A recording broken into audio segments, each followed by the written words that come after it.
10 എന്നുള്ളത് എന്തായാലും ഒരു 5 ഇരട്ടിയെങ്കിലും UDF നേടും എന്നുള്ള കാര്യത്തിൽ സംശയമില്ല. തീർച്ചയായിട്ടും വലിയൊരു മുന്നേറ്റമാണ് ഉണ്ടാക്കാൻ കഴിയും. അപ്പോൾ ആ സ്ഥാനാർത്ഥി പട്ടിക വന്നതോടുകൂടി കോൺഗ്രസ് പ്രവർത്തകർക്ക് UDF പ്രവർത്തകർക്ക് വലിയ ആവേശമായിട്ടുണ്ട്. മറുവശത്ത് മറുചേരിയിലൊക്കെ തന്നെ വലിയ രീതിയിലുള്ള ഞെട്ടലുണ്ടായിട്ടുണ്ട്. അതിന്റെ ഒരു പ്രതിഫലനമാണ് ഇന്ന് ജില്ലയിൽ നിന്നുള്ള CPM മന്ത്രി കൂടിയായ V ശിവൻകുട്ടി പറഞ്ഞത്. ഇത് കോൺഗ്രസ് നേരത്തെ ഒരുങ്ങിയതിനുള്ള ഒരു ഇതാണ് പറയുന്നത്. കോൺഗ്രസ് ഇത്ര മുന്നൊരുക്കം നടത്തുന്നത് BJPയും കോൺഗ്രസ് തമ്മിലുള്ള അന്തർധാര അതിനോടൊക്കെ തന്നെ റെഡി ആയിട്ടുണ്ട്. അവരെ ജയിപ്പിക്കാമെന്ന തിരിച്ചടിക്കുകയാണ്.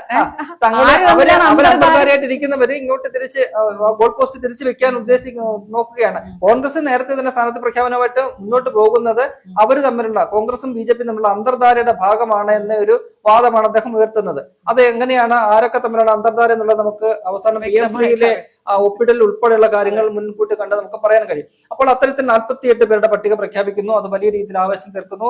എതിർ പാർട്ടികളിലൊക്കെ അത് വലിയ രീതിയിൽ എന്താ പറയുക, ഒരു ബോംബ് വീഴുന്ന രീതിയിലാണ് അവരൊക്കെ ഞെട്ടലും അവരുടെ പ്രതികരണങ്ങളും ഒക്കെ തന്നെ നടത്തുന്നത്. അത് വലിയ രീതിയിൽ കോൺഗ്രസിന് മാറ്റമുണ്ടാക്കും. ഒപ്പം തന്നെ നമുക്ക് ഇപ്പോൾ മനസ്സിലാക്കാൻ കഴിയുന്നത് അവിടെ നിന്നുള്ള കോൺഗ്രസിന്റെ പല പോഷകഘടകങ്ങളിലെ ഒക്കെ തന്നെ നേതാക്കളൊക്കെ തന്നെ പറയുന്നത് ഇനിയും ഇതൊന്നുമല്ല, ഈ കണ്ടതൊക്കെ